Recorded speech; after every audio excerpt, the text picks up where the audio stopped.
Bonjour et bienvenue à tous sur ce webinaire intitulé Frêne Calarosé, quelle valorisation, quelle perspective. Je suis Fanny Cadoré, je suis la chargée de mission amont et première transformation au sein de l'interprofession FIBO Hauts-de-France. Donc comme vous devez tous le savoir, et c'est le sujet, les frênes sont sévèrement touchés depuis plusieurs années par un champignon nommé Callara fraxinea, ou plus communément appelé la calarose. La région Hauts-de-France étant une des régions les plus riches en frênes, les acteurs forestiers se sont mobilisés assez rapidement autour d'un projet commun, un projet qui s'appelle Calfrax, qui visait à étudier l'épidémie pour en développer des itinéraires sylvicoles adaptés et quantifier les volumes à mobiliser dans les années à venir. Par ailleurs, on le sait à peu près tous que l'Asie absorbe à peu près 90% du volume de frênes français.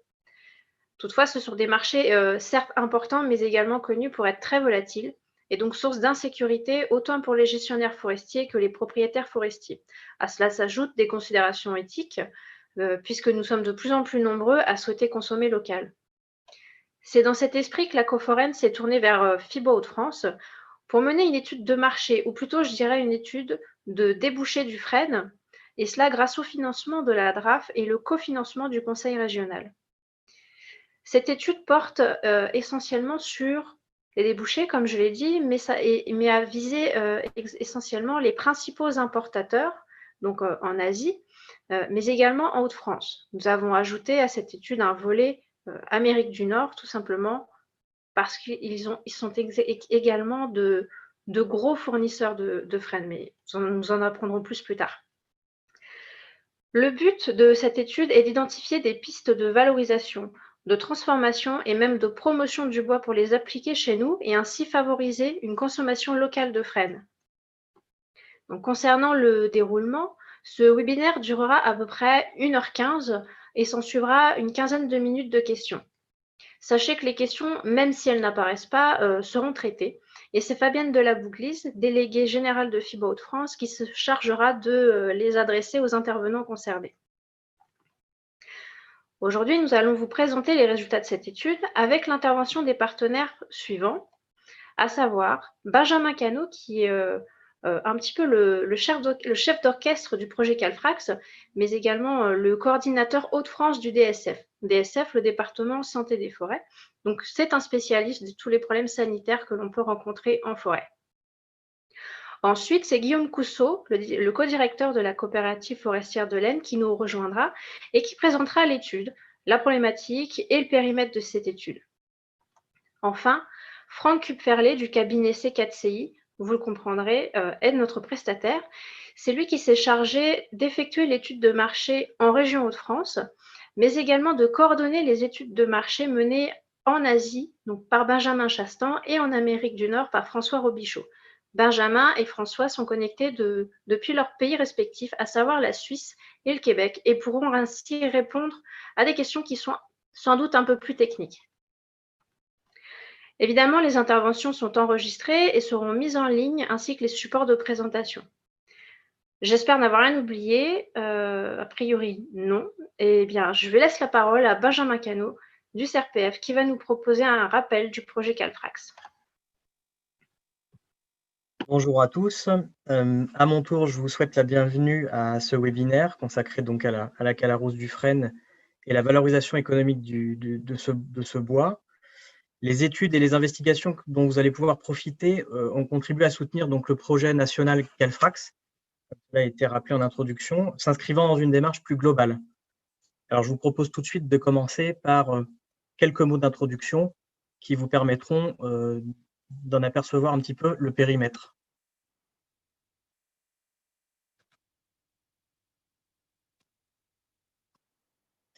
Alors, tout d'abord, quelques mots sur l'origine du sujet. La calarose du frêne, un pathogène venu d'Asie qui a probablement été introduit en Pologne et en Lituanie dans les années 90 à la faveur d'introduction de plants d'ornement et qui est passé après inaperçu pendant un certain nombre d'années compte tenu du fait que les symptômes qu'il provoquait a d'abord été attribués au réchauffement climatique par ces pays qui observaient donc des mortalités de branches et des dépérissements. Ce n'est qu'en 2006 que le pathogène a été mis en évidence et qu'il a commencé à faire l'objet de suivi de la part du département de la santé des forêts suite à son émergence en France en 2008. la propagation du pathogène a été mesurée comme très rapide, de l'ordre de 50 à 70 km par an, et cela a permis au pathogène de se déplacer et de couvrir une large partie du territoire à partir de cette date jusqu'à aujourd'hui, pour aujourd'hui couvrir les 3/4 du pays. En 2011 seulement, la compréhension de son cycle infectieux a permis de mieux saisir les mécanismes en jeu et de mieux comprendre pour pouvoir démarrer des perspectives et des études en faveur de la gestion de cette crise. Alors, je rappelle que le pathogène infecte les feuilles des frênes, se reproduit dans la litière, passe l'hiver dans la litière et provoque des mortalités d'arbres à la faveur du fait qu'il infecte les tissus lignifiés des branches et du collet dans un second temps. Et très vite, à la faveur des premières études, on a constaté que les dommages étaient relativement hétérogènes d'un arbre à l'autre, d'un peuplement forestier à l'autre et d'un contexte territorial à l'autre, ce qui a donné lieu à la naissance du projet Calfrax. En effet, la marge de manœuvre qu'offrait le champignon a permis de nourrir l'objectif d'élaborer une stratégie, c'est-à-dire de s'organiser dans le temps et dans l'espace pour gérer le problème. C'est de là qu'est né le projet Calfrax en 2015, un programme d'action sur 5 ans, en 5 axes, avec de nombreux partenaires qui ont conjugué leurs compétences au profit de cette stratégie. Les 5 axes développant chacun une dimension d'expertise autour de l'analyse du risque en lien avec l'aléa, le pathogène, directement des données sur la pathologie, l'épidémiologie, la génétique du frêne sur les notions de résistance à la maladie, un volet de stratégie de gestion un peu intégrateur de toute l'expertise scientifique et technique, et puis un volet non moins déterminant sur la ressource et la valorisation économique qui a représenté un enjeu fort de ce projet. Évidemment, un dernier axe de communication a été déterminant dans la manière dont la crise a pu être gérée, puisque une bonne gestion de crise ne peut avoir lieu sans bonne communication de crise. Ce projet a pu bénéficier, a couvert un coût total de près de 1,5 million d'euros et a bénéficié du soutien financier de l'interprofession nationale France Bois Forêt, du ministère de l'Agriculture et des régions Hauts-de-France et Bourgogne-Franche-Comté. Le projet Calfrax a d'abord cherché à un meilleur discernement des mécanismes en jeu en installant et en élaborant des études à l'aide de références et dispositifs expérimentaux sur le terrain qui ont permis de suivre près de 17 000 frênes sur le terrain, qui ont donné lieu à 12 rapports scientifiques et techniques, 4 enquêtes dans des pays d'Europe et d'Asie et d'Amérique, dont vous pourrez bénéficier de restitutions par la suite. Le projet a débouché sur la stratégie Calfrax, principal objectif qui a permis, dans un premier temps, d'affiner le monitoring des cinétiques de crise, c'est-à-dire les mécanismes, l'évolution des dommages, par exemple, dans l'espace et dans le temps, la manière dont ils se produisent, notamment, comme on peut le voir ici, le suivi d'un certain nombre d'indicateurs a permis de suivre de près l'évolution de ces dégâts, comme les volumes mobilisés, le cours du prix des bois, le nombre de coupes extraordinaires au programme de gestion. La traduction opérationnelle des connaissances et conclusions scientifiques a consisté d'abord à identifier les facteurs de risque épidémiologiques, évaluer la vulnérabilité des contextes territoriaux et prendre en compte l'enjeu économique de la ressource frêne à travers le territoire. Cela a donné lieu à une analyse de risque sur l'échelle du territoire national pour la mise en place d'une stratégie de gestion différenciée adaptée aux différents contextes de risque. Donc, ce risque traduit en niveau de vigilance a permis de mieux élaborer les gammes de prescriptions pour gérer la crise. Et enfin, la stratégie a cherché à mettre en place et développer des outils d'aide à la décision tenant compte de tous les paramètres qui influencent les actes de gestion et notamment dans le cadre de la gestion du capital sûreté menacé à l'échelle nationale, donc la récolte, la préservation des ressources génétiques d'avenir, les frênes résistants sont un enjeu également important à préserver, et la communication de crise. L'aide à la décision destinée principalement aux propriétaires et aux gestionnaires forestiers en première ligne ont été développées en tenant compte des ressources et des moyens d'action.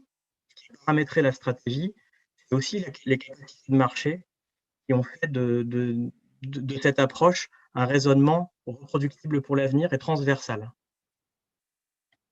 Je vous remercie de votre attention.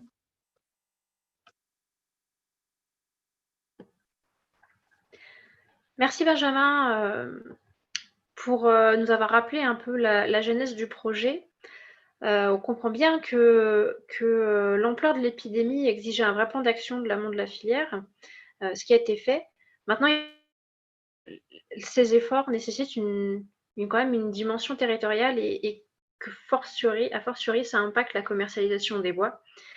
Je vais laisser la parole à Guillaume Cousseau, donc le co-directeur de la coopérative forestière de l'Aisne et également initiateur de cette étude de débouchés sur le frêne. Guillaume, je t'en prie. Bonjour à tous, bonjour Fanny. Fanny, petite vérification, tu me confirmes que tout s'affiche correctement à l'écran avant de me lancer? Oui, ça s'affiche bien, il faudra juste le mettre en mode diaporama. Voilà, parfait. Super. Okay. Merci, bonjour à tous. Voilà, donc je vais vous présenter en quelques minutes les principaux résultats de l'étude Calfrax. Donc c'est une version très condensée puisqu'il y a eu plusieurs mois, plusieurs années de travail, comme Benjamin vient de vous l'exposer. Pour les plus curieux d'entre vous, voilà, il y a une littérature assez abondante, un ouvrage qui va bientôt être édité à ce sujet, donc on vous renvoie pour ceux d'entre vous les plus intéressés aux références en question. Donc l'objet de mon exposé va s'articuler autour de trois thèmes. Le premier, la ressource de bois de frêne en France. Une deuxième thématique sera abordée, celle de la récolte. Et un troisième sujet qui sera rapidement effleuré et Franck prendra la suite concernant les usages du frêne en France. Alors, simplement pour se rappeler quelques chiffres importants, on compte en France aujourd'hui 33% des peuplements, 30% de la surface forestière en France contient du frêne. Alors, du semis au gros bois, dans des proportions très différentes, mais à peu près 30% du paysage en France contient du frêne. Alors, le frêne est situé, si on le classe en termes de volume par rapport aux différentes essences feuillues en France, il est au 7e rang, au coude à coude avec le châtaignier et le charme, qui sont des essences également en mélange à hauteur de 6, 7, 8% du volume en France. Alors, c'est une essence qui est très présente en forêt privée puisqu'elle représente plus de 80%, et précisément c'est 85% du volume de frêne est situé en forêt privée aujourd'hui. Alors, si on regarde la répartition géographique de la ressource, et si je vous invite à regarder la carte qui est à votre gauche, donc plus le vert est foncé, plus la ressource en frêne, plus le volume de frêne sur pied est important. Donc la région, le grand quart nord-est de la France est sans aucun doute la région, le secteur, la zone géographique où le frêne est le plus important. Mais on retrouve également du frêne en région Rhône-Alpes et également de façon assez conséquente en région Midi-Pyrénées. Alors si outre la géographie, on s'intéresse au volume, on compte aujourd'hui en France qu'il y a à peu près 100 millions de mètres cubes, 95 millions pour être tout à fait précis, d'après les chiffres de l'IFN, 95 millions de mètres cubes bois fort sur pied. Alors, le bois fort, juste pour une petite précision méthodologique, c'est le bois jusqu'à la découpe fin bout, donc c'est le volume d'un arbre pris jusque quasiment aux branches. Lorsqu'on descend à une échelle de précision un petit peu plus fin, c'est-à-dire sur de la grume et de la bioénergie du bois d'industrie, on a en fait 21 millions de mètres cubes de bois d'œuvre dits potentiels, et le restant, donc les 74 millions, qui sont du volume de bois d'industrie. Lorsqu'on regarde comment le frêne se répartit par grande famille de peuplement, on a parmi ces 21 millions de mètres cubes de bois d'œuvre potentiel, 18, un peu plus de 18 qui sont contenus dans des peuplements où le frêne est bien présent, à plus de 15%, et 2,5 millions où le frêne est situé vraiment à l'état très minoritaire, de façon très marginale. Et à nouveau, si on veut redescendre dans un niveau de précision encore plus fin, des 100 millions de mètres cubes bois fort départ, on arrive finalement à 14 millions de mètres cubes de bois d'œuvre potentiel, dit facile d'exploitation. Voilà. Donc on a un ratio de 1 pour 6 entre le volume total estimé et le volume effectivement probablement exploitable. Ça, c'est des chiffres qu'on vous a présentés donc à l'échelle nationale. Et si on s'intéresse plutôt à la région aux Hauts-de-France, alors Sur les taux de présence, les taux de présence varient dans nos départements entre 43 et 82%. On a 43% des peuplements dans le département du Nord contiennent du frêne, alors que pour le département du Pas-de-Calais, 82% des peuplements contiennent du frêne. Si on redescend également sur les volumes, donc on a un volume de bois fort sur pied estimé dans la région Hauts-de-France de l'ordre de 10 millions de mètres cubes. Et si on s'intéresse réellement effectivement au bois d'œuvre potentiel et au bois d'œuvre potentiel effectivement récoltable, on est sur une valeur qui est comprise entre 2,5 millions et 3 millions de mètres cubes. Donc, vous le constatez sur ces quelques éléments-là, le frêne pour la région Hauts-de-France, et on aura l'occasion de le revoir dans les prochaines diapositives, constitue une ressource importante, extrêmement présente dans nos paysages, et par conséquent est aussi très incident, enfin en tout cas la Calarose a une incidence forte sur la sylviculture, sur la récolte, et le renouvellement des peuplements, comme on le verra un petit peu plus tard. Alors, concernant la récolte, alors, les statistiques sont pas très simples à obtenir puisque le frêne est, contrairement aux chênes ou aux hêtres, qui sont très bien distingués dans les différentes enquêtes menées au niveau national, et souvent classé parmi les essences dites secondaires. Donc, on a quelques difficultés pour discriminer et retracer sur des échelles longues l'évolution de la récolte. En tout cas, avec quelques petits réglages d'ordre méthodologique, on obtient la figure suivante. Donc, en bleu, c'est le volume de bois d'œuvre de frêne récolté depuis 1980. Et en rouge, c'est la proportion de récolte de frêne récolté. Alors, c'est le ratio entre le volume de frêne récolté sur le volume de chêne et de hêtre récolté. Donc, ce qu'on constate après une forte récolte dans les années 80-90, qui était la période où le frêne a connu ses grandes heures, à la fois en termes de volume, mais aussi en termes de prix. On a eu une diminution des récoltes à partir des années 95 jusqu'aux années 2000-2015.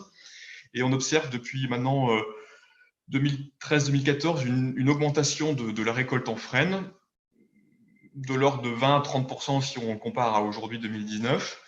Et le frêne qui représentait alors que 2-3% du volume récolté représente aujourd'hui plus de 6% des feuilles récoltées. Alors, on fait rapidement l'analogie, la corrélation, hein, l'amorce, l'augmentation qu'on observe depuis 2014 quant à la récolte est directement corrélée à l'arrivée du frêne dans les années 2008-2010 dans la région Grand Est et en région Hauts-de-France.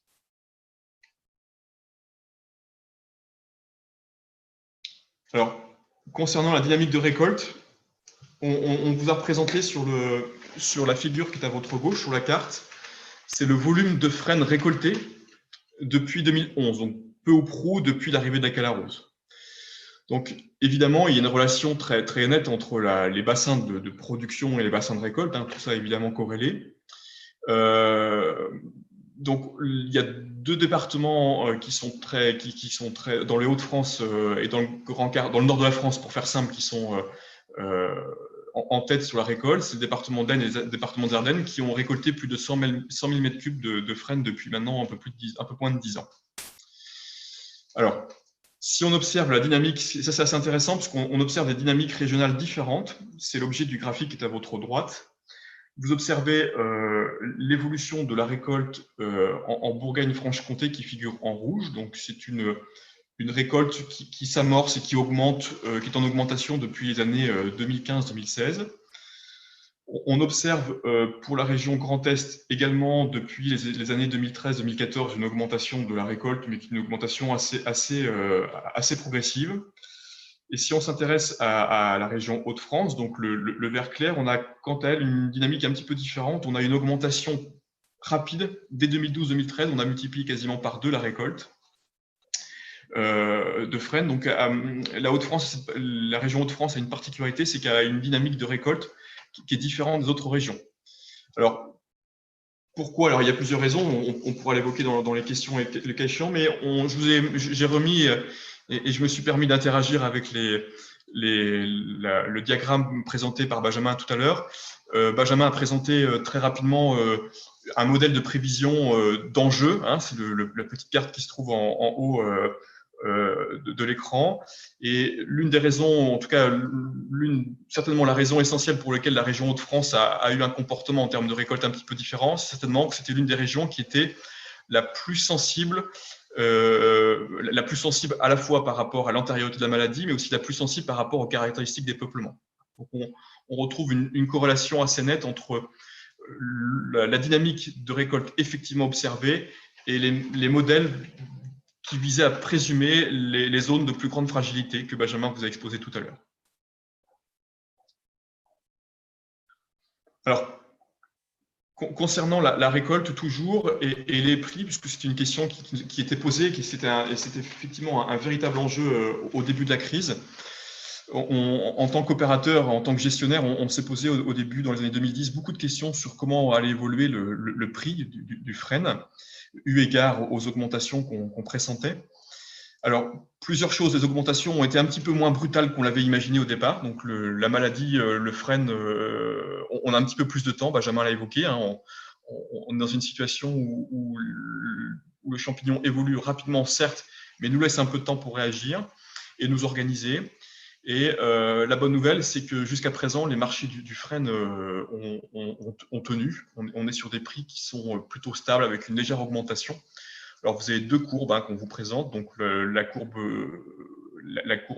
verte est une courbe issue de la littérature forestière qui est publiée chaque trimestre. Donc, c'est la forêt privée française qui, dans son édito trimestriel, publie une mercurielle de prix.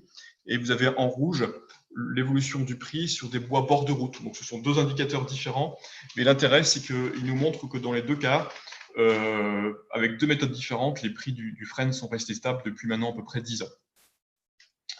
Donc, c'est une bonne nouvelle pour les producteurs d'avoir pu et de pouvoir toujours assurer un écoulement de leurs produits dans d'assez bonnes conditions.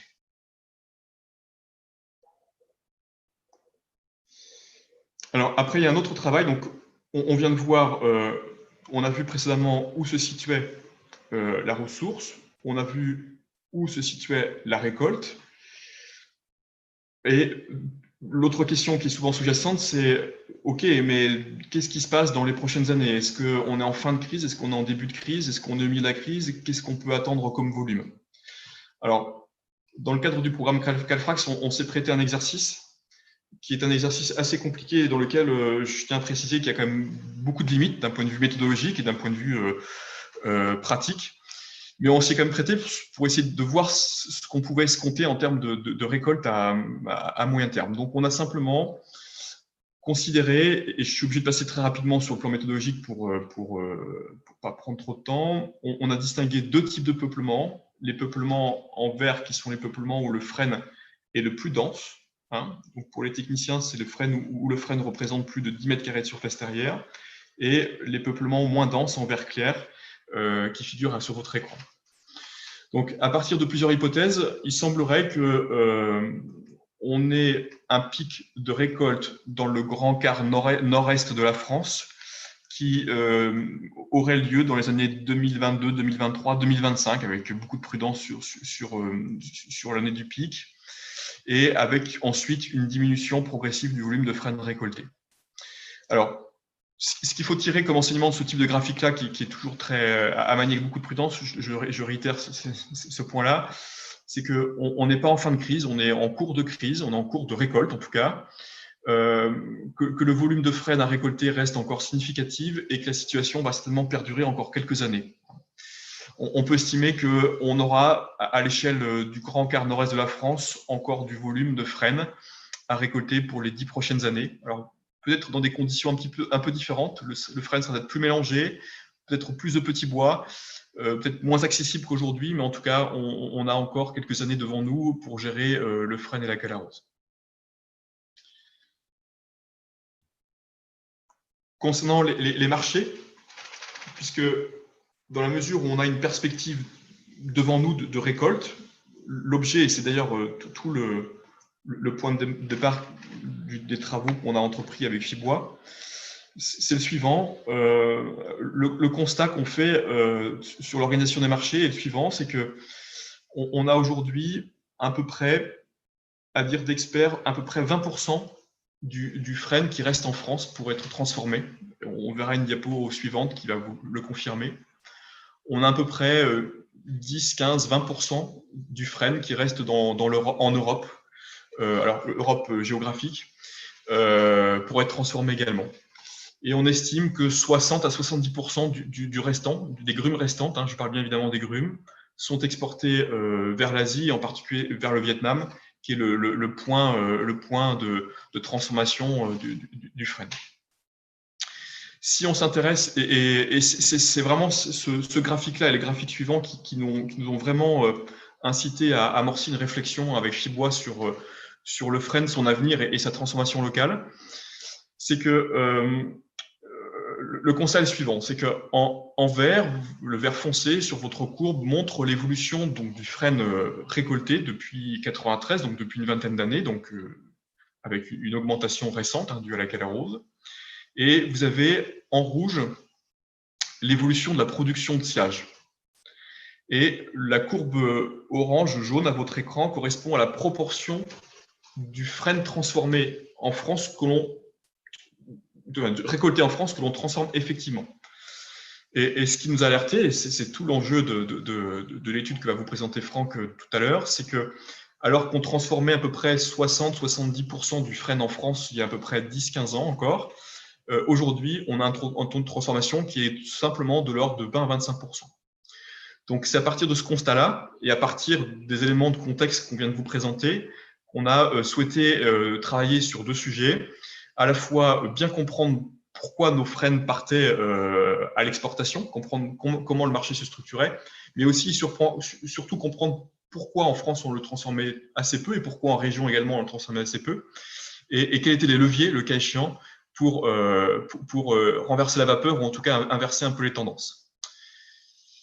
Je vous remercie. Je laisse Fanny faire la transition avec Franck sur le plan pratique et matériel. Merci Guillaume.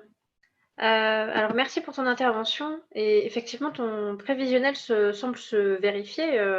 Effectivement, on a, comme tu disais, on a un pic en 2023 et la récolte va se poursuivre jusqu'à près de 2038. Donc en fait, il y a beaucoup de temps va se passer avant qu'on arrive à épuiser les frênes calarosés. Alors évidemment, ça pose des questions, comme tu l'as expliqué, sur la stratégie d'écoulement de ces volumes qui sont jusqu'alors très positionnés sur l'exportation.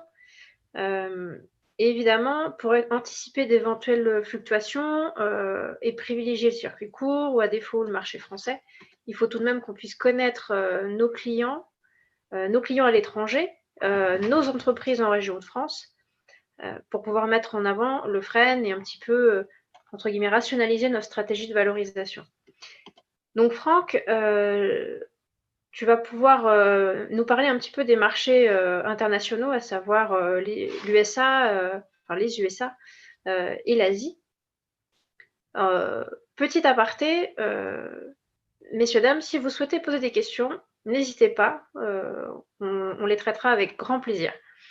Franck, je te laisse prendre la main. À toi. Bien, merci Fanny. Pareil, on va vérifier qu'on arrive à faire le basculement correctement.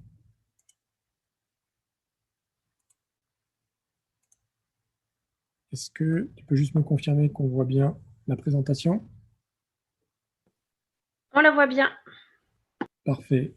Bien, bonjour à tous. Donc, je vais entamer cette présentation effectivement parce qu'ils ont été les deux volets dits internationaux de cette étude qui a été réalisée, que je vais avoir aujourd'hui le plaisir de présenter, mais qui a été co-réalisée avec deux partenaires qui ont chacun réalisé leur enquête de terrain, l'un en Vietnam, Benjamin Chastan, qui est parmi nous aujourd'hui et qui répondra volontiers à vos questions, et l'autre qui est François Robichaud, qui lui est en Amérique du Nord et qui est également parmi nous. Je vais commencer par le marché du frêne au Vietnam. Comme cela a été expliqué, le contexte et les objectifs de cette étude partent d'un état de fait, qui est qu'on estime que 60 à 70% des grumes de frêne sont destinées aujourd'hui à l'export, avec pour destination principale le Vietnam. Et un enjeu qui est que conjuguer ce volume important aujourd'hui destiné à l'export avec une augmentation de volume récolté nécessite, sans qu'on se pose la question de savoir si c'est bien ou pas, mais néanmoins de s'intéresser à ce marché, de comprendre son organisation, ses dynamiques, ses éventuelles interactions avec d'autres pays à proximité, et d'évaluer aussi le niveau de pérennité de ce débouché. Le Vietnam, rapidement, est un des leaders mondiaux dans le secteur de l'album blanc, un réel rival de la Chine. C'est un pays de 95 millions d'habitants en très fort développement économique qui exporte 90% de sa production de meubles, ou plus précisément de composants de meubles. Il a une monnaie locale qui est indexée sur le dollar US. Et il est à noter, nous y reviendrons, d'importantes disparités géographiques, économiques et culturelles entre le Nord-Vietnam d'une part et la ville principale qui est Hanoï, qui est sous influence culturelle chinoise, et le Sud-Vietnam avec comme ville principale Ho Chi Minh Ville, qui est sous influence beaucoup plus occidentale, avec un lien très fort et historique vers les États-Unis. Si on se penche sur ce que sont les flux d'importation, à la fois de sillage et de grumes, donc le graphique que vous voyez en bas à droite montre à chaque fois pour 2015, puis 2016, 2017, 2018, en première barre les importations de sillage, en deuxième barre les importations de grumes. La partie qui nous intéresse aujourd'hui étant le frêne, ce sont les blocs rouges. On voit que l'importation de ces sillages, et c'est tout à fait cohérent avec ce qui a été présenté tout à l'heure par Guillaume, et de sillage et de grumes de frêne a doublé depuis 2015, avec un volume de grumes en provenance d'Europe, toujours chiffre 2018, évalué autour de 384 000 m3, et une croissance qui était estimée autour de 10% pour 2019, la provenance étant principalement l'Allemagne, la France et la Belgique. Les sillages, en fait, sont relativement peu exportés en provenance d'Europe et représentent une part marginale. On s'est penché, et c'est un des intérêts aussi du volet Amérique du Nord que nous allons voir dans quelques instants, sur la concurrence du frêne issu d'Amérique du Nord et principalement des États-Unis, qui, eux, exportent principalement des sillages, mais peu de grumes. On s'est évidemment interrogé et on a étudié ce qui pouvait être l'origine de ce doublement des importations depuis 2015 et cet intérêt, somme toute relativement récent pour le frêne. Plusieurs facteurs expliquent cela. D'une part, une interdiction de coupe et d'exportation de pays voisins comme le Cambodge et le Laos datant de 2016. Une régulation chinoise sur l'importation de grumes de frêne à partir de 2014 qui a laissé un peu le champ libre au Vietnam. Et le frêne est donc une opportunité pour les transformateurs locaux car disponible en volume, à un prix accessible, issu de pays, que ce soit l'Amérique du Nord ou l'Europe, considérés comme sûrs, c'est-à-dire avec des règles d'importation connues, aisées, des tarifs douaniers qui sont raisonnables. Et alors que le hêtre aurait pu être un choix naturel, celui-ci avait été principalement capté par la Chine et cette incertitude d'approvisionnement a finalement porté les Vietnamiens à se reporter sur le frêne, qui est donc avant tout une essence de substitution par rapport à certains besoins de leur économie. Le Nord-Vietnam est en fait une région spécialisée dans la grume, si on peut se le dire, et tournée vers le marché intérieur. Elle importe principalement des bois ronds, 40 cm, accepte jusqu'à environ 30% de bois de diamètre supérieur à 30 cm, de l'eau toute qualité, qui vont être transformés sur place. C'est une région qui n'importe pas de sillage européen. Ils sont considérés comme non compétitifs car les coûts de production au Vietnam sont significativement inférieurs aux coûts de sillage et de séchage en France, notamment. On y retrouve surtout des TPE ou des petites PME localisées autour de Hanoï qui sont trop petites pour importer directement et elles sont en fait fournies par les quelques PME de taille plus importante de la région qui, elles, importent, approvisionnent cet ensemble de petites structures et fournissent aussi de temps à autre des prestations de sillage, de traitement et autres. Tourner vers le marché intérieur, car le frêne qui est transformé dans cette région et qui représente 60% du volume de bois transformé est quasi exclusivement utilisé pour la production de meubles, et là réellement de meubles, comme on en a une illustration en bas à droite, destinée aux classes moyennes et donc au marché domestique, qui est en forte progression dans ce pays. Il n'y a pas d'exportation en tout cas par un niveau significatif, à partir du Nord-Vietnam. Au sud du Vietnam, le panorama est un peu différent. De ce côté-ci, il y a plutôt une région qui est spécialisée dans les sciages, principalement tournée vers le marché export. Cette région importe principalement des sciages en provenance d'Amérique du Nord et éventuellement d'Europe dans un cas secondaire. Les sciages français sont assez difficilement compétitifs là aussi face à la concurrence américaine, ukrainienne ou croate. On a dans cette région un tissu industriel de taille moyenne qui est plus importante. Il est à noter que le principal acteur de ce marché représente à lui tout seul 90% du frame européen qui entre au Sud-Vietnam. Et donc ces entreprises fabriquent principalement des composants de meubles pour l'export, recherchent des sillages bon marché et idéalement aux standards américains qui sont très prisés. L'étude de terrain a été réalisée fin 2019 et il a été intéressant de tirer quelques conclusions à ce moment-là et de voir les évolutions au courant de l'année 2020. Donc à fin 2019, on constatait un marché en progression qui était culturellement volatile, basé sur un marché intérieur, basé sur un marché d'exportation de composants qui lui aussi était dynamique, avec a priori la capacité d'absorber une augmentation de volume à bon prix, sachant que les facteurs discriminants sont effectivement avant tout, on va dire, le prix et la qualité. Les éléments comme la couleur ou la certification n'étaient pas discriminants. La Calarose était quelque chose de peu ou pas du tout connu, mais qui n'a pas soulevé d'inquiétude une fois qu'avait été expliqué ce que cela pouvait impliquer pour ces exportations ou ces importations-là, et qu'ils avaient été rassurés sur le fait qu'il y avait peu d'impact. Il est intéressant de noter les évolutions courant 2020, un volume de sillage importé qui en fait est en baisse, d'une part du fait de la chute de la demande globale, le marché mondial s'est contracté de manière générale, un peu comme dans tous les domaines, l'influence de la parité euro-dollar, je rappelle que la monnaie locale est indexée sur le dollar et lorsque la parité est forte en faveur de l'euro, elle peut être défavorable sur les exportations et les importations là-bas. Il faut noter aussi que le principal acteur du Sud-Vietnam, qui a été mentionné tout à l'heure, importe désormais des grumes et produit lui-même des sillages à des prix évidemment très compétitifs, qui engendrent également un resserrement du marché dans le nord du pays. À noter également une compétitivité nouvelle ou accrue de l'Ukraine et de la République tchèque notamment, qui par le truchement d'une aide gouvernementale export sur le coût de transport est devenue plus compétitif.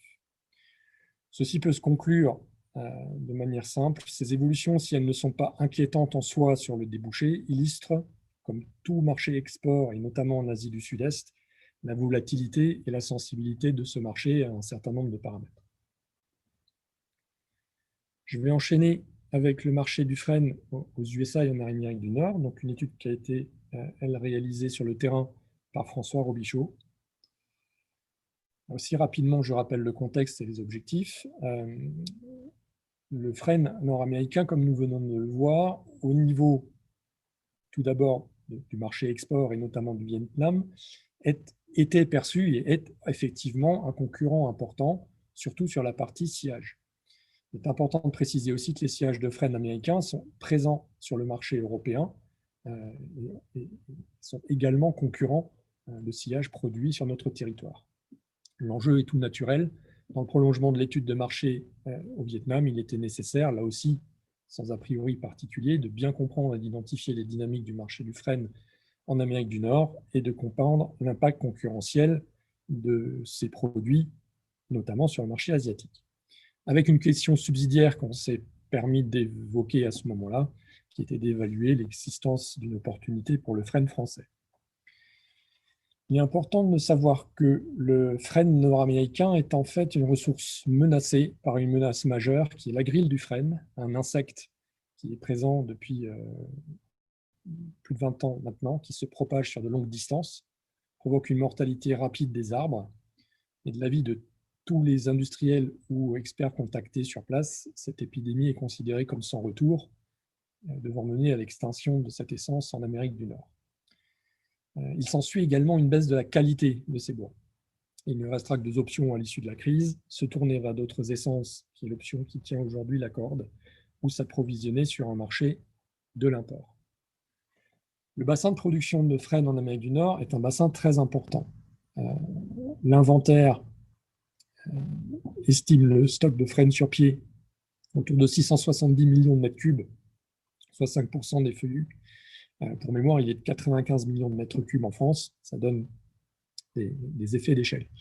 L'essentiel de la transformation du frêne est quant à elle concentré dans le nord-est des États-Unis et la frontière proche, notamment du Québec, du côté du Canada. Petite carte sur la droite vous met en jaune les consommateurs de sillage et en bleu les consommateurs de grumes qui ont été identifiés dans le cadre de l'étude. Et on voit que si on compare avec le graphe, la carte sur la gauche, on a aussi des bassins pour lesquels, c'est aussi la zone dans laquelle on a les bassins les plus importants. La récolte est en fait stable, voire à la baisse, et ceci malgré la présence de la grille du frêne. Elle se situe autour de 6 millions de mètres cubes, ce qui est à peu près 30 fois le volume mobilisé en France. Et cette baisse, qui peut paraître surprenante, est due en fait, principalement au ralentissement du marché global des feuillus en Amérique du Nord. Il est intéressant de noter que le frêne est l'essence feuillue qui a le mieux résisté à cette baisse. Sur le graphe de gauche, vous voyez l'évolution de la récolte de frêne en mètres cubes, avec les parties les plus hautes qui se situent autour de 6 millions de mètres cubes.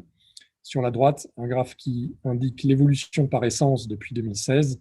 La ligne en jaune était celle du frêne. Vous voyez que c'est la plus élevée qui, finalement, avec un repère en 2016, n'a connu une baisse que autour de 10 à 12%. Nous nous sommes penchés sur les flux commerciaux. La quasi-totalité des grumes de frêne sont transformées sur place. L'export représente, entre guillemets, que 4,4% des grumes en 2018, ce qui est néanmoins 239 000 m3, sachant qu'elles vont majoritairement en Chine à hauteur de 96%. Ce qui est intéressant de noter également, c'est que l'essentiel des sillages de frêne sont consommés sur place, 85%. On y retrouve l'éventail complet des utilisations, revêtement de sol, mobilier, manche d'outils, quelques particularités probablement locales comme les battes de baseball, les queues de billard, des pièces diverses pour les bateaux et véhicules récréatifs, on entendait par là notamment les camping-cars, et les qualités basses qui trouvent leur débouché dans les emballages industriels. L'export de sillage ne représente donc que 15% en 2018, ce qui est néanmoins 342 000 m3. La Chine, là aussi, est le principal pays destinataire, à 73%. Les autres principales destinations étant le Royaume-Uni, le Japon, le Pakistan, et on y retrouve le Vietnam, avec à chaque fois des ordres de grandeur autour de 3%. L'évolution de ces exportations, lorsqu'elle a été analysée, a montré que finalement, bien que ce soit limité à l'échelle du marché domestique, ça s'était fortement développé depuis 2010, avec un net fléchissement à partir de 2017 lié à la guerre économique entre les États-Unis et la Chine et la mise en place de tarifs douaniers importants, couplés au ralentissement du marché domestique. Là aussi, le frêne est l'essence qui a le mieux résisté. Sur la gauche, on a l'évolution du volume d'exportation de grumes, je rappelle qu'il est assez faible, et sur la droite, l'évolution du volume d'exportation de sillage. En conclusion, c'est donc un marché domestique prédominant, mais qui est un vrai concurrent à l'export. 95% des grumes transformées sur place, 85% des sillages consommés sur place, donc en Amérique du Nord, qui exporte essentiellement des sillages et principalement vers la Chine, impacté évidemment par l'évolution de son marché intérieur et des tarifs douaniers vers la Chine. Les sillages nord-américains qui sont exportés vers l'Europe représentent un volume qui est loin d'être inintéressant et non significatif, et où ils sont prisés pour leur prix et leur qualité. Un élément important qui est ressorti aussi bien d'ailleurs de l'analyse réalisée au Vietnam qu'en Amérique du Nord, c'est que l'ensemble des acteurs nord-américains s'organisent collectivement pour un effort collectif soutenant l'activité d'export. Et il convient de le souligner parce que c'est un des éléments clés dans leur réussite. Et très rapidement, pour répondre à la question subsidiaire, y aurait-il une opportunité pour le frêne français? A priori, Pourquoi pas à moyen long terme, vu la tendance à la disparition du frêne nord-américain du fait de la grille du frêne, a priori plutôt sous forme d'export de grumes, qui n'est peut-être pas forcément ce qui est privilégié. Une opportunité qui, dans tous les cas, nécessiterait une étude technico-économique et de faisabilité plus poussée. Voilà. Je vais repasser la main à Fanny. Merci Franck pour cette présentation. Alors, c'est très intéressant de savoir que les stratégies sont assez portées sur une autoconsommation, entre guillemets, alors même que dans le cas des États-Unis, ils sont un des principaux fournisseurs.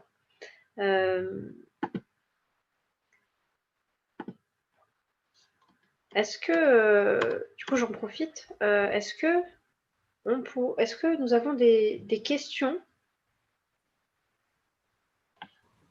Oui, alors en fait, on a une question, je pense, qu'on pourrait poser directement à Benjamin Chastan, puisqu'il est en ligne et qu'il est la personne qui a réalisé l'étude sur le marché asiatique. La question, c'est est-ce qu'on est bien certain qu'il n'y a pas d'export de sciage depuis Hanoï vers la Chine?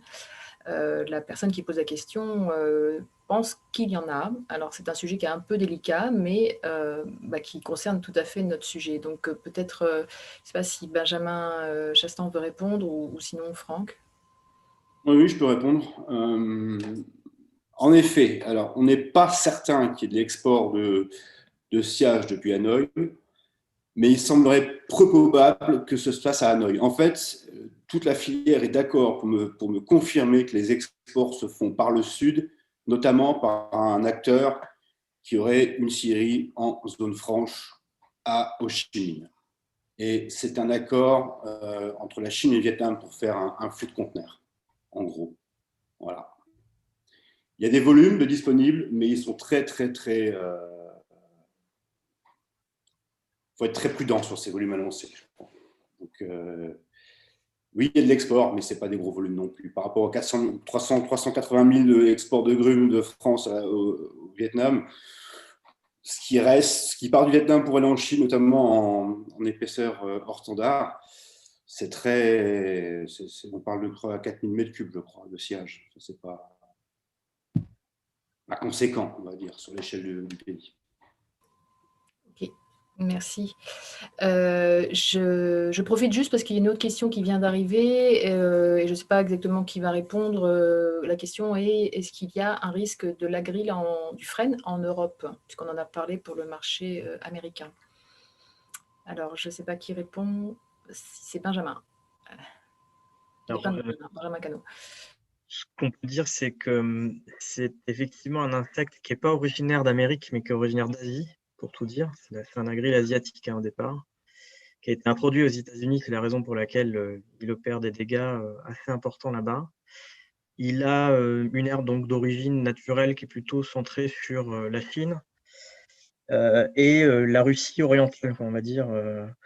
Alors, c'est un organisme qui progresse aussi à la faveur du changement climatique. Il progresse un petit peu vers l'ouest. Donc, il est en Russie. Il a passé Saint-Pétersbourg il y a quelques années. Il progresse plutôt doucement. Et c'est un organisme qui est très surveillé par toute la communauté scientifique en charge des risques sanitaires, notamment en France, pour ce qui nous concerne. Le département de la santé des forêts est très attentif à ce sujet. Mais pour l'instant, ce n'est pas un sujet ni une problématique qui nous menace à court terme. C'est la raison pour laquelle on peut tout à fait envisager de mettre en œuvre la stratégie que l'on a bâtie dans le cadre de Calfrax, donc de récolte du frêne, dans une approche plutôt progressive, une stratégie plutôt progressive de récolte, sans pour autant s'inquiéter d'une émergence brutale et rapide de ce nouveau parasite. Voilà.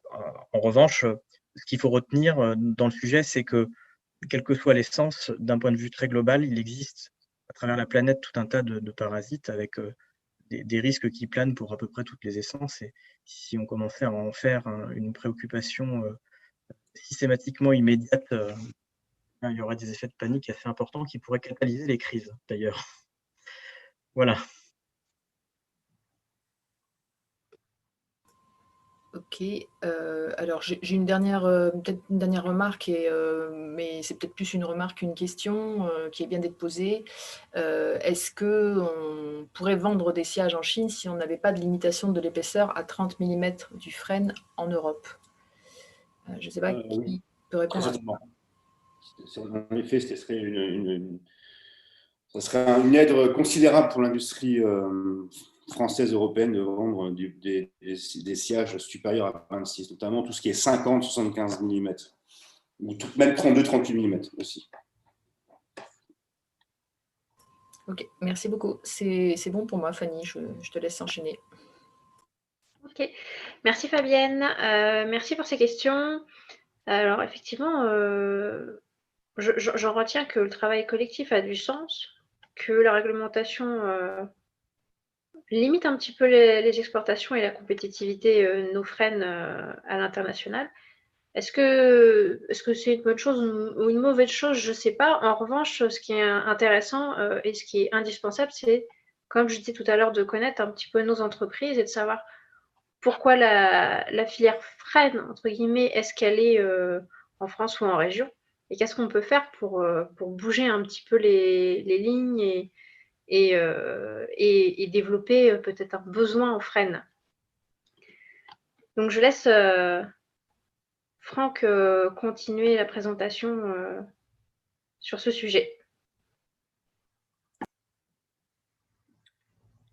C'est parti. Le temps de lancer la présentation.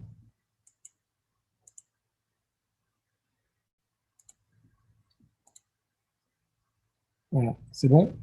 On est de nouveau sur le bon slide. Fanny, tu peux juste me confirmer? Oui, tout à fait, c'est bon. Parfait.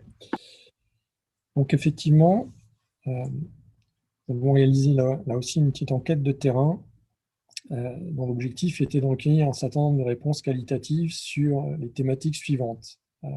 Essayer d'identifier les causes d'un niveau de transformation en région de cette essence jugée faible au regard du volume plus élevé qui était récolté dans la région, de comprendre les dynamiques de ce marché en région et notamment quelle pouvait être la position des prescripteurs, d'identifier les éventuels freins ou leviers de développement avec un objectif sous-jacent sur lequel nous viendrons dans un second temps, c'est d'esquisser les pistes d'un plan d'action pour soutenir et développer une transformation en région et réallouer une partie des bois qui aujourd'hui seraient destinés à l'export. L'étude a été, petit focus là-dessus, basée sur une série d'entretiens menés avec un panel d'acteurs de la filière dans les Hauts-de-France, panel qui a préalablement été défini par le comité de pilotage sur la base d'un questionnaire fil conducteur. La prise de rendez-vous à l'été a été diversement fructueuse. On a eu quelques refus, on a eu des difficultés à caler et puis réaliser certains rendez-vous.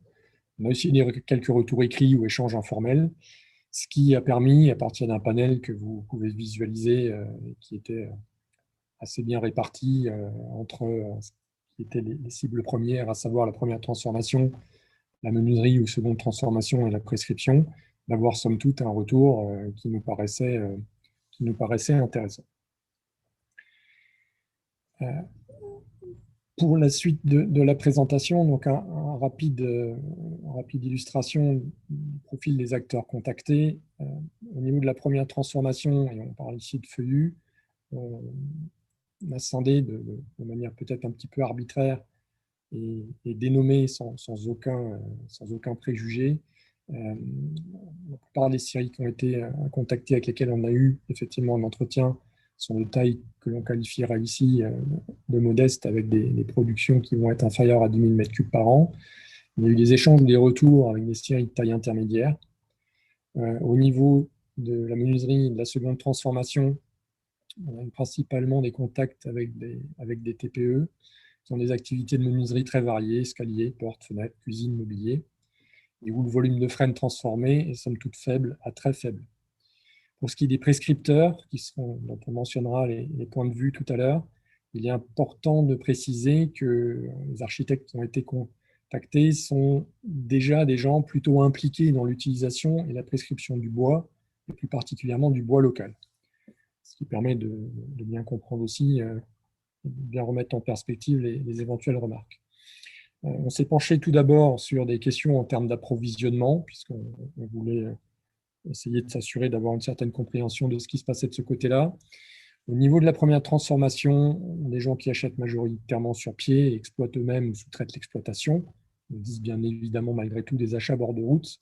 L'approvisionnement se fait sans surprise dans un rayon moyen de 80 à 100 km. À l'exception d'un retour, il n'y a pas eu d'expression de difficulté particulière d'approvisionnement en frêne.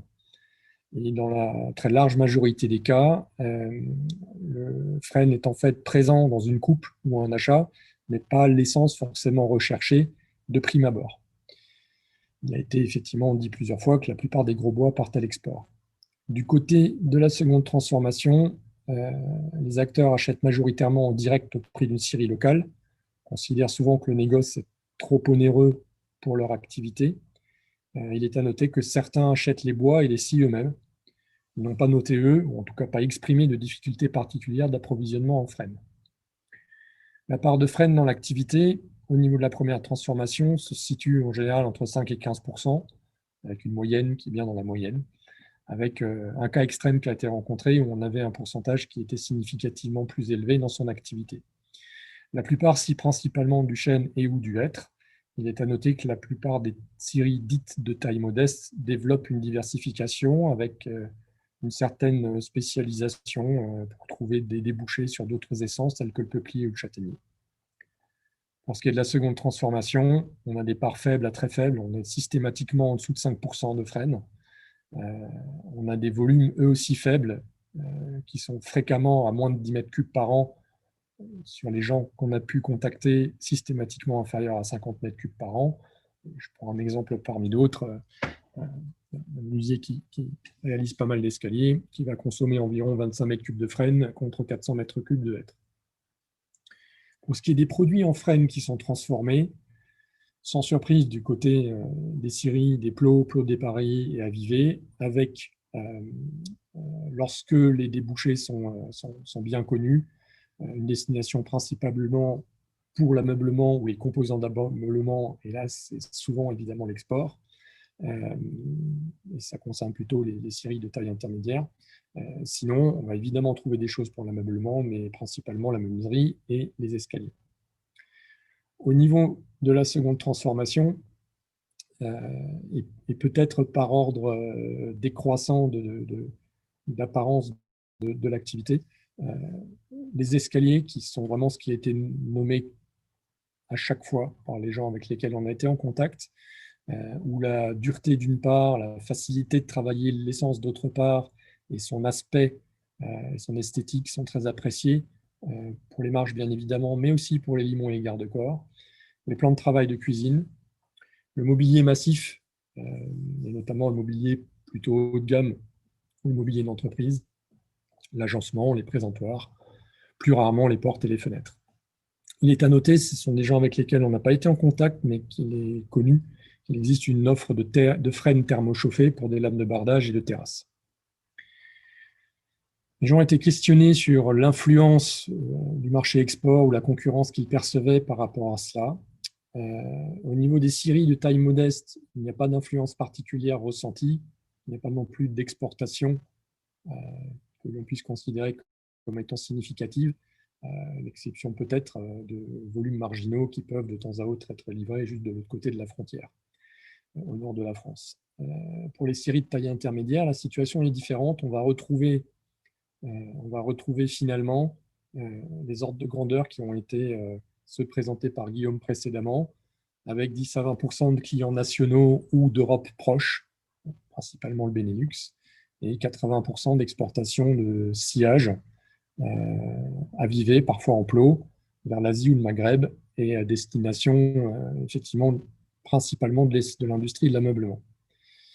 Là, effectivement, il y a eu des retours divers d'acteurs qui indiquaient évidemment une concurrence accrue ou une influence sur l'accès aux meilleures qualités des grumes notamment avant de pouvoir les transformer. Il est à noter une perception de concurrence de produits transformés et importés dans certains cas, et notamment en provenance d'Allemagne ou des États-Unis, chose qui a été confirmée par les acteurs de la seconde transformation avec lesquels nous avons échangé, qui, eux, n'ont pas d'influence ressentie directe du marché export ou de la concurrence, ce qui est assez évident, mais il était intéressant de le vérifier, mais qui ont indiqué devoir parfois s'approvisionner en produits transformés et importés par absence du produit similaire ou à la spécification nécessaire, fabriqué en France et qui soit disponible chez les négoces. C'est intéressant de noter aussi qu'il nous a été exprimé le fait, une perception de ces acteurs-là, qu'il arrivait que le négoce ne soit pas forcément au courant que le scieur local serait en capacité de produire le produit qu'il allait importer par ailleurs. Ceci venant donc expliquer le terme précédent. Les acteurs ont été questionnés sur leur ressenti par rapport aux frênes et plus particulièrement aux frênes calarrosés. Donc c'est une maladie qui est connue, qui n'inquiète pas. Les acteurs contactés la connaissaient bien. N'y voient en outre aucune source d'inquiétude du fait du faible impact sur la qualité des bois dès lors qu'ils sont récoltés à temps. Du côté des prescripteurs, ils n'avaient en fait, eux, que peu de connaissance de l'impact de la maladie. Ils avaient pu en entendre parler, mais une fois qu'on leur avait effectivement expliqué d'une part, et étant donné qu'ils n'avaient reçu aucun signal de la part des acteurs du marché d'autre part, n'avaient pas d'inquiétude outre mesure non plus. Quant à l'augmentation en cours et à venir des volumes de récolte, celle-ci était en fait diversement perçue. Il y a une disparité géographique. Il est apparu que si le phénomène était bien connu des acteurs qui étaient localisés dans le bassin de récolte principal autour de l'Aisne, dans le nord-ouest de la région, pour eux, ils pensaient plutôt que l'essence avait pratiquement disparu et que l'ensemble des frênes calarrosés avaient déjà été récoltés et n'avaient pas eu cette perception d'un afflux potentiel de grumes de frênes à venir. On a eu plusieurs échanges donc avec les prescripteurs qui aujourd'hui prescrivent finalement peu ou pas de frênes, n'ont pas exprimé d'obstacle a priori. C'était plutôt voilà, un simple état de fait. Exprimer le fait que c'était une essence qui était peut-être moins connue et qui ne leur venait pas forcément à l'esprit en premier lieu lorsqu'il s'agissait de prescrire. Confirmer des choses qui nous ont été dites à la fois par les scieurs et par les musées ou seconds transformateurs, qui est que le client final ne connaît pas cette essence et donc à la base ne la demande pas non plus, a été pointé comme raison d'un niveau de prescription faible, marginal, une absence de dynamique de marché, pas forcément d'offres produits, pas forcément de communication. Et pourtant, connaissant quand même malgré tout l'apparence de cette essence, la voyait comme ce qu'on pourrait appeler, je cite, un chêne de substitution, et cette expression est à voir comme une connotation positive. Je cite ici un des acteurs, la mode, la tendance, ça s'organise, puisqu'on les a évidemment sollicités sur ce qui pourrait aider à développer la prescription de cette essence et son développement.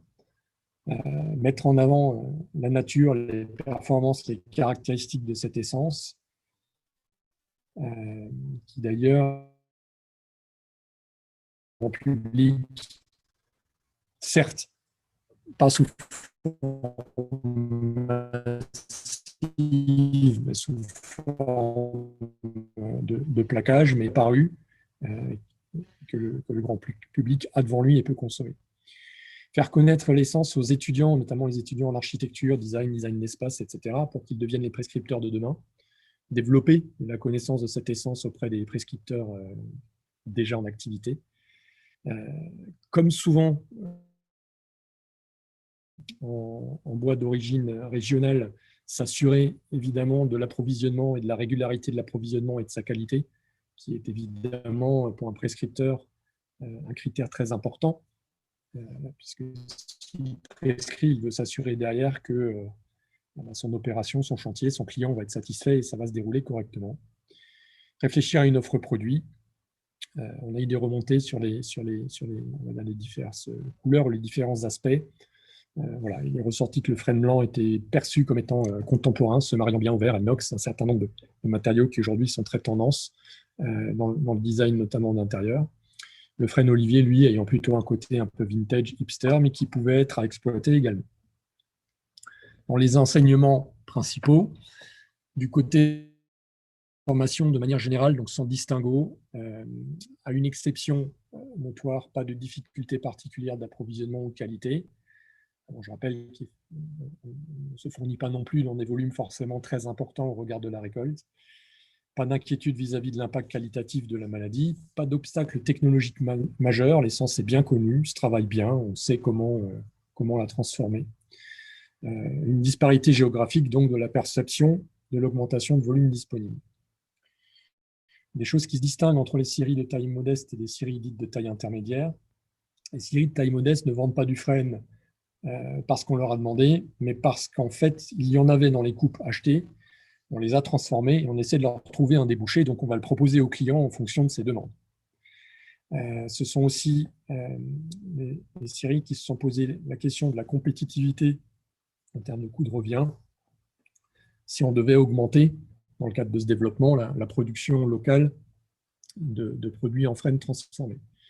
Pour ce qui est des scieries de taille intermédiaire, on est effectivement sur un marché national ou export proche de sciage, plutôt considéré comme haut de gamme pour les meilleures qualités. Export de sciage ensuite principalement vers l'Asie et le Maghreb pour l'ameublement. Une activité considérée comme globalement stable, sauf un des acteurs qui nous a fait un retour, n'ayant néanmoins pas de projet d'évolution majeure et donc une certaine prudence malgré l'augmentation potentielle de volume récolté. Et de temps à autre, effectivement, une possibilité de difficulté d'approvisionnement à la qualité recherchée. Du côté des menuisiers, la seconde transformation, une essence qui est appréciée, adaptée à ces travaux-là, qui se travaille bien, qui est inconnue des clients mais qui plaît dès qu'on la propose, qui est considérée comme une alternative au hêtre à un surcoût raisonnable, 10 à 15%, avec un aspect proche de celui des chênes clairs et plus abordable que le chêne. Ils ont pointé l'absence d'une offre produit réelle et qui soit structurée. Donc la vente devient une vente plutôt opportuniste. Donc, comme précisé tout à l'heure, même pour les scieurs, là aussi, les scieries de taille modeste, pardon, il est très fréquent que les menuisiers proposent, voire imposent cette essence parce qu'ils l'ont disponible en stock lorsqu'une demande arrive sur un mobilier massif ou sur un escalier. Ils ont pointé une certaine absence de produits calibrés, en tout cas de leur perception, bien évidemment, au niveau de la matière première, calibrés, ciblés pour leurs besoins spécifiques, a été notamment évoqué à plusieurs reprises l'exemple de panneaux contre-collés qui aujourd'hui sont disponibles en hêtre et qui permettent dans les escaliers, et notamment les escaliers qui ne sont pas des escaliers droits, de diviser les taux de chute par 2, voire plus de 2, dans l'optimisation des coupes. Et l'absence d'une offre produit, là aussi, pour le mobilier d'entreprise, design ou haut de gamme, il est assez intéressant de noter qu'il y a eu quelques ventes de mobilier d'entreprise qui sont déclenchées lors d'une visite de salon à l'avis de meubles qui avaient été créés pour le stand et pas du tout pour essayer de les commercialiser. Voilà, peut-être repasser rapidement la main à Fanny, à ce stade. Oui, merci. Alors du coup, est-ce que nous avons des questions? Alors en fait, on a une question technique, enfin une question qui est vraiment complémentaire à l'intervention de Franck. Le frêne ne paraît pas être beaucoup utilisé en structure, charpente, lito, bardage. Est-ce historique ou y a-t-il une raison scientifique? Et est-ce qu'on a des besoins en termes de recherche sur la variabilité des performances mécaniques?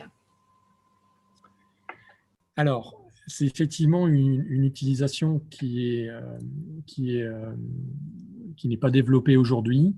On va rencontrer ici, même si ça a pu exister, on a eu une remontée d'un des acteurs qui travaillait sur une charpente de conception un petit peu spécifique, et ça va nous amener à un élément de réponse à base d'éléments, donc de pièces courtes, assemblées les unes aux autres par des chevillages successifs. Donc, on va rencontrer en fait sur le frêne, lorsqu'on s'oriente vers les bois de structure, le même type de problématique qu'on rencontre assez généralement avec les feuillus, c'est-à-dire d'une part, de par le process des temps de séchage, ressuyage qui peuvent être longs et qui peuvent induire une problématique de compétitivité prix par rapport aux essences résineuses qui sont principalement utilisées, c'est des choses qu'on connaît bien, et d'autre part, le caractère dit nerveux de la plupart des feuillus, et qui est le cas ici pour le frêne aussi, et qui rend l'utilisation de sections, de fortes sections et ou de longueurs importantes assez complexe, et nécessiterait donc d'aller un cran plus loin, c'est-à-dire de beaucoup plus d'aboutage ou de recollage qui continue de faire augmenter le prix. Je n'ai pas en tête qu'il y ait de nécessité particulière d'avoir des travaux de recherche sur ces performances mécaniques. Elles sont globalement connues. Il faut savoir de manière générale que le sujet des performances mécaniques des bois feuillus pour la structure a fait l'objet et continue de faire l'objet de travaux de recherche dans le cadre de la normalisation européenne et des mises à jour, notamment de l'Eurocode 5, qui est la norme de calcul de structure bois, parce que la classification telle qu'elle existe aujourd'hui des bois feuillus n'est pas forcément adaptée, mais considérée comme n'étant pas optimale, et on vise à faire évoluer ces propriétés pour mieux les maîtriser. Et on en a des connaissances. Ok, merci. Pour l'instant, je n'ai pas d'autres questions. Fanny, je te laisse faire la transition. Merci Fabienne. Alors, on a pu voir les résultats des études à l'international, de voir un petit peu les préférences de nos entreprises en région Hauts-de-France, à savoir surtout un gros potentiel d'attraction au niveau de la seconde transformation, et peut-être prendre l'exemple des USA qui tentent de travailler en local et en collectif. C'est donc le moment d'attaquer la partie la plus intéressante, la partie des pistes de valorisation, les solutions. Donc encore une fois, Franck, tu reprends la main. Merci Fanny. Est-ce que vous voyez le bon écran toujours? Oui, très bien. Parfait. Donc effectivement, un des enjeux sous-jacents de l'étude régionale était d'élaborer, d'esquisser des pistes de travail pour développer une valorisation locale. Donc, attendez, il faut juste que je reprenne. Voilà, on y est, excusez-moi. Donc le point de départ issu de l'ensemble des éléments que nous avons vus, et lorsqu'on va les synthétiser, constat, opportunité et enjeu, c'est la concomitance de plusieurs paramètres. On a effectivement donc, un afflux de matières premières sur une période raisonnablement longue pour laquelle on recherche éventuellement des débouchés et qui facilite aussi l'accès à la ressource a priori. On a un marché asiatique qui est globalement stable mais culturellement volatile, donc il y a évidemment aussi un intérêt stratégique à développer progressivement un marché alternatif. Le bois local, la filière courte, c'est le sens de l'histoire. Aujourd'hui, plus que jamais, il y a une sensibilité des clients, des prescripteurs, des jeunes générations qui ne peut qu'en faciliter l'acceptation, y compris l'acceptation d'aller faire des investissements un petit peu supérieurs en contrepartie je dirais de se satisfaire effectivement de filières plus courtes que des meubles qui ont fait une fois le tour de la Terre. L'existence de savoir-faire en région qui sont existants, mobilisables rapidement, soit au niveau du sciage, de la menuiserie, du design et de la prescription. Et l'existence, c'est à noter, d'un outil de filière pour fédérer une action collective, qui est la plateforme régionale, qui certes a été lancée sur un premier produit qui n'est pas en frêne, mais qui permettrait de s'appuyer sur cette dynamique et sur cet outil existant pour structurer l'offre produit et la communication. L'enjeu principal qui nous est apparu lorsqu'on a eu les différents entretiens avec les acteurs, c'est que développer une offre produit, en assurer la promotion, donc quelque part créer un marché qui aujourd'hui est peu présent, Et prescrire, c'est quelque chose qui est difficile à réaliser de manière individuelle pour le tissu d'acteurs de la filière. Et effectivement, il nous apparaît comme crucial de jouer collectif. Nous avons retenu 4 pistes de travail qui sont proposées, principalement 3, mais je viendrai sur la 4e malgré tout.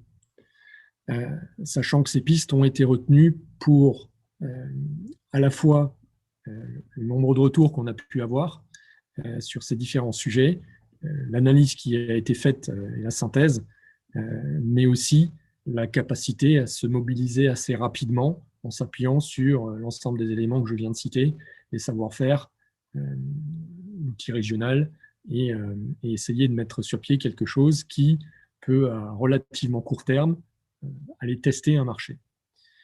Donc, première piste, une offre produit immobilier plutôt orientée mobilier design, mobilier d'entreprise, où il s'agit de fédérer les savoir-faire qui existent pour créer et fabriquer une ligne de produits démonstrateurs et achetables.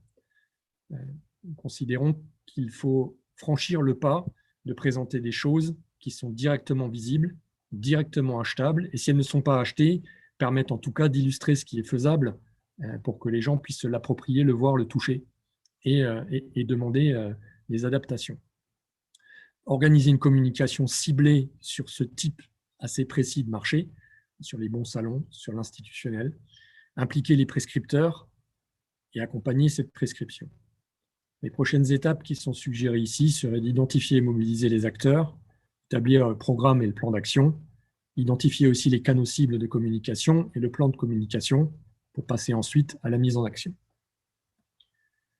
Deuxième piste de travail qui est proposée, une offre de produits ciblés, et le terme ciblé est important, de composants, le terme composant est important aussi pour escalier. L'objectif étant de développer une offre produit de composants en Fresnes des Hauts-de-France à destination des fabricants d'escaliers, notamment par exemple de panneaux contre-collés.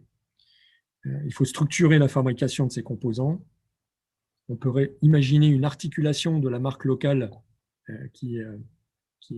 dont a la charge la plateforme régionale pour des fabricants d'escaliers qui deviendraient partenaires de cette marque, organiser la communication ciblée et la collaboration avec les fabricants d'escaliers de ce côté-là, et ne pas hésiter à s'appuyer même en dehors de la région sur des acteurs nationaux qu'on appelle B2C, qui sont spécialisés dans la menuiserie, qui restent des opérateurs français et qui auraient, à n'en pas douter, un intérêt à développer une offre en bois français.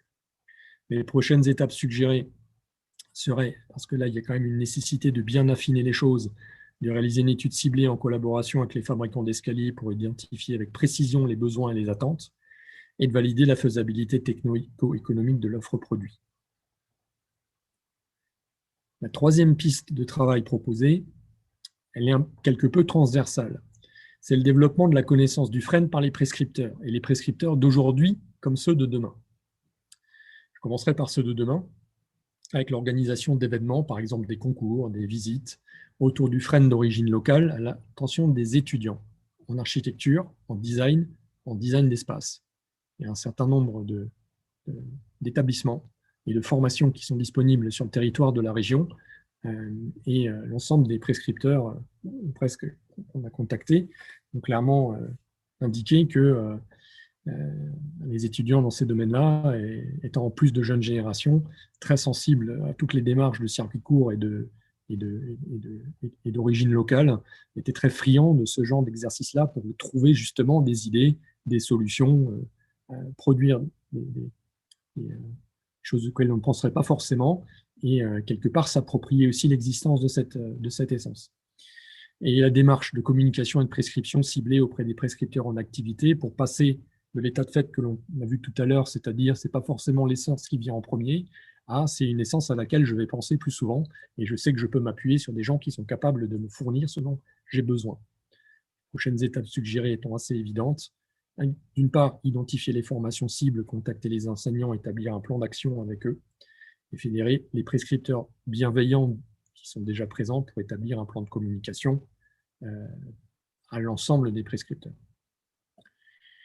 La quatrième piste qui est proposée, qui est peut-être légèrement en retrait Mais c'est une chose qui est apparue comme un questionnement pour lequel on n'avait pas forcément de réponse directe de la part des acteurs qu'on a pu contacter dans le cadre de l'étude, était une approche du marché du parquet contre-collé au massif. Une réelle interrogation sur les raisons de la faible utilisation de cette essence pour cette application, alors qu'on trouve pléthore de variétés de chêne, du clair au foncé, en passant par le plutôt brun et plutôt gris et plutôt blanc, notamment en grande surface de bricolage. Et il est apparu intéressant d'aller peut-être réaliser une étude ciblée en collaboration avec ces fabricants pour identifier les besoins et les attentes ou les raisons pour lesquelles aujourd'hui ils ne l'utiliseraient pas. Et dans ce cas-là, évidemment, de réfléchir à la faisabilité technico-économique d'une offre produit à destination de ces gens-là. Voilà. J'en ai terminé. Je vous remercie de votre attention et nous pouvons, je crois, passer aux questions. Oui, merci Franck, tout à fait. On peut attaquer les questions. Fabienne, qu'en est-il? Alors, j'ai une petite question technique. On nous demande si la question de la disparité de couleurs ne serait pas un vrai frein en fait, au développement d'utilisation du frêne. Apparemment, ça n'est pas le cas au Vietnam. Mais déjà, pourquoi est-ce qu'il y a des différences de couleurs et est-ce que ça pose problème effectivement pour développer l'usage du frêne? Alors, c'est peut-être, je pense, Guillaume Cousseau qui va répondre en premier. Fabienne, ce que je propose, c'est qu'on réponde à deux voix. La première en ce qui concerne l'origine de la couleur et la deuxième sur les conséquences avec Franck. Alors, concernant la couleur, alors le frêne est une essence qui est assez réputée effectivement pour sa coloration naturelle du bois. On parle souvent de cœur noir du frêne, de cœur gris. Alors, la littérature est pas très abondante là-dessus. Les études datent des années 65-70. Il y a eu plusieurs travaux menés par Thiel et autres confrères qui ont essayé de comprendre le phénomène. Donc, ce qu'on sait, c'est que alors, la coloration n'a pas d'incidence, c'est le premier élément, mais la coloration n'a pas d'incidence sur les propriétés technologiques du bois. Certes, le frêne peut être gris, peut être olivâtre, peut être un peu noirâtre, mais il n'a pas d'incidence sur les propriétés techniques du bois. C'est une coloration qui est simplement d'origine chimique. Ce qu'on sait, c'est que cette coloration-là, elle part du pied et remonte dans l'arbre à une hauteur variable, mais parfois avec des particularités qui sont même un peu contre-intuitives. C'est qu'on peut avoir une petite couleur au pied et une couleur qui s'élargit en hauteur. On a une forme de cône parfois. Donc, contrairement à l'image qu'ont les forestiers de la croissance, qui est une succession de cônes, la couleur peut être inversée et former un cône inversé.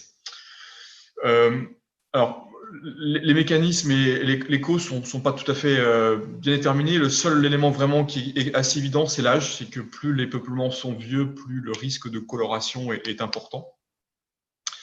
Ce qu'on sait, c'est qu'avant 35-40 ans, il y a peu de coloration et qu'au-delà de 70 ans, 80 ans, les peuplements ont tous une proportion assez marquée à la coloration. Ce qu'on sait aussi, c'est qu'il y a une forte variabilité au sein d'un peuplement. Dès lors qu'on travaille dans des feuillus, il y a forcément une forte variabilité sur la couleur comme d'autres paramètres.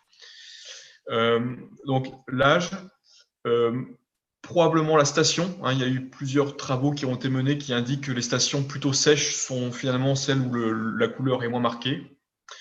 Et puis, les travaux Calfrax ont montré que les arbres qui étaient les plus colorés sont aussi des arbres qui avaient subi des à-coups de croissance, qui avaient subi des stress hydriques par le passé.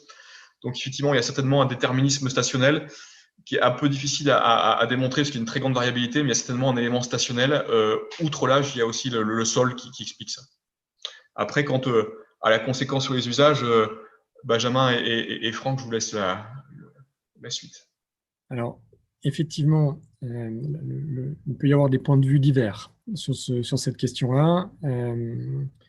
Du côté des transformateurs, et notamment des seconds transformateurs, la régularité d'aspect a son importance, puisque l'aspect esthétique, c'est le cas de le dire, a évidemment une importance première dans l'utilisation de cette essence. Ce qui paraît rédhibitoire, ce sont les cœurs rouges. De leur point de vue, en tout cas. Ça paraît rédhibitoire et ils considèrent que c'est quelque chose que les gens n'aiment pas voir. Sur les autres variations, les réponses étaient plus mitigées. Du côté des prescripteurs, là, on a une perception qui est, mais ce n'est pas très surprenant, différente. Part du principe que tout est possible à partir du moment où on sait ce qu'on va avoir, où on aura ce qu'on a prévu d'avoir, et qu'on a intégré un aspect dans une réflexion architecturale et de prescription. Donc, évidemment, il y a l'importance du client final, y compris le client final du prescripteur, qui peut avoir son point de vue là-dessus. Mais voilà ce qu'on peut dire aujourd'hui sur l'impact de la couleur. Je ne sais pas si Benjamin Chastan veut compléter peut-être pour les marchés asiatiques. Ouais, alors, en Asie, pour le meuble, c'est aucunement un problème parce qu'ils utilisent ce qu'ils appellent eux le cœur brun en fond de meuble, en derrière de meuble, donc ils sont plein d'utilisation, ou même en colorant. Ils mettent de la peinture dessus, ils mettent des colorants, donc ça passe tout seul. Donc c'est jamais un défaut pour eux, aucunement. Voilà. Ok, merci. Alors, c'est pas vraiment une question, mais c'est plutôt une remarque, mais qui complète en fait les propos de Franck tout à l'heure sur les différentes façons d'utiliser et la question qu'il y avait eu sur la structure. On a un témoignage d'un architecte qui dit qu'ils ont également l'expérience d'une construction avec du frêne en structure avec des sections similaires à celles du chêne. Et effectivement, le caractère nerveux du frêne n'est pas évident à maîtriser. Et c'est la raison pour laquelle il leur semble préférable effectivement de travailler cette essence, donc le frêne, avec des petites sections. Donc c'était vraiment une confirmation qui est arrivée juste après l'intervention de Franck sur cette question-là. Dernière question ou remarque aussi par rapport aux pistes de développement proposées par Franck, c'est la question du prix. Notamment, on nous dit, avec les fabricants d'escaliers, n'oubliez pas de parler de prix. Alors Franck l'a évoqué, la nécessité de faire une étude économique, mais clairement aujourd'hui, est-ce qu'on a déjà des éléments là-dessus? Alors, on a eu quelques éléments. On a eu quelques éléments de ce que pourraient être les coûts en sortie de série. Je vais les mentionner avec toutes les précautions d'usage parce que on n'a pas de manière systématique analysé ce genre de choses-là et on sait que ce n'est pas forcément évident. Et ensuite, il est toujours quelque peu sensible de regarder des prix avec des disparités qui peuvent être importantes quand même entre les différentes tailles de série et au regard des volumes transformés.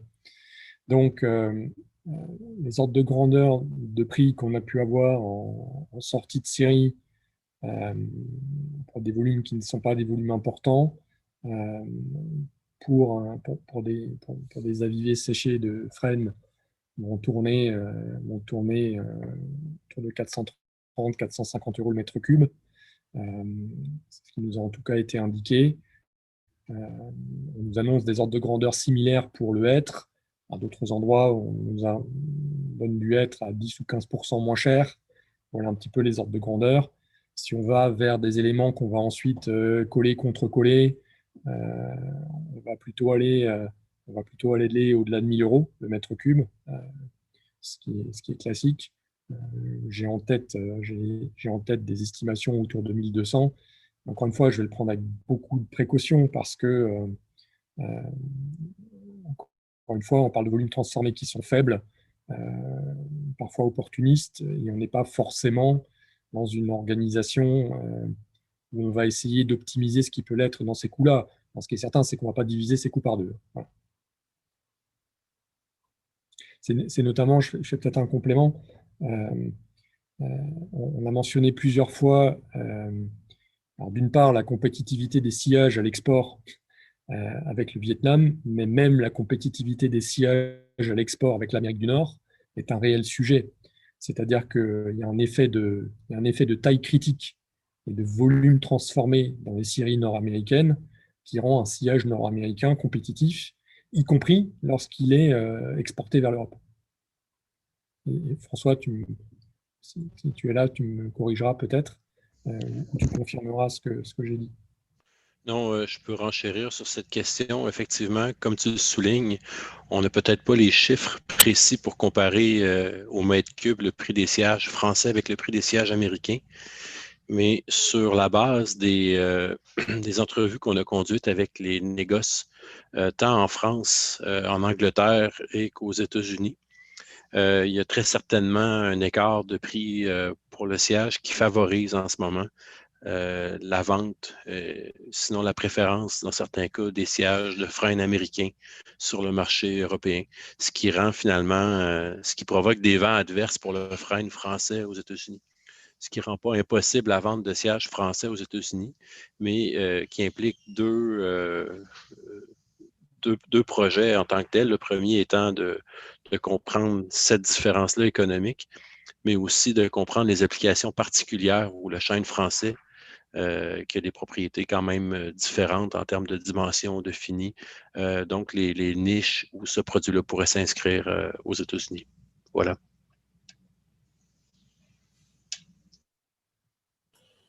Merci. Et il n'y a plus d'autres questions. Donc je laisse Fanny reprendre la main. Merci Fabienne. Nous arrivons donc au terme de ce webinaire. Le sujet est évidemment très intéressant, mais surtout, il n'est pas clos. On a quand même beaucoup de pistes intéressantes sur lesquelles travailler et sur lesquelles nous allons travailler, notamment à travers la conception du master plan dès 2021. Donc, je le rappelle, le master plan, c'est un document stratégique de filière pour celui-ci à l'échelle régionale. Et ces problématiques de valorisation des essences qui sont, entre guillemets, qualifiées de secondaires ou aux qualités secondaires sont prévues au programme. Donc, on va vraiment travailler dessus et travailler dessus dans le sens d'une valorisation locale. Donc, j'arrive à la partie des remerciements, mais avant ça, c'est aussi le moment de faire un petit peu de pub. Donc, je me permets de faire la pub pour le projet Calfrax, et plus exactement sur, je vous le partage, sur, on le met en grand. Est-ce que vous le voyez? J'imagine que oui, j'espère. Oui, donc, merci Fabienne. Donc sur la publication du guide de gestion concernant le frêne face à la calarose. Donc, si vous êtes sylviculteur, propriétaire forestier ou passionné de forêt, je vous invite vivement à préparer votre commande pour janvier 2021. Et je vous invite également à regarder la web TV qui traitait de la restitution du projet Calfrax. Donc, vous trouverez la web TV en diffusion sur le site, sur la chaîne du CNPF. Et je poursuis ma petite session de publicité. FIBOIS organise le 3 décembre un colloque. Ce colloque s'intitule, ou plutôt traite des crises sanitaires. Il s'agit en fait de parler des crises sanitaires, mais surtout des répercussions sur la ressource, sur la mobilisation de la ressource, et évidemment des répercussions sur les entreprises de transformation du bois. Donc, ça se déroulera le 3 décembre, après-midi. Nous aurons 2 tables rondes. Une table ronde qui réunira essentiellement les gestionnaires forestiers, de façon à communiquer à chacun les outils et surtout ce qu'il en est, en fait, des impacts de ces crises. Et une autre table ronde où témoigneront des entreprises sur comment ils perçoivent ces crises sanitaires, comment ils penseraient réagir. Donc, j'arrive à la fin. Encore une fois, merci à tous pour vous être connectés, pour vous être intéressés au sujet. Et je vous souhaite à tous une bonne soirée et je remercie évidemment chacun des intervenants. Donc, Guillaume Cousseau, Benjamin Cano, Franck Kupferlé, Benjamin Chastan et évidemment François Robichaud qui nous a rejoints depuis son lointain Québec.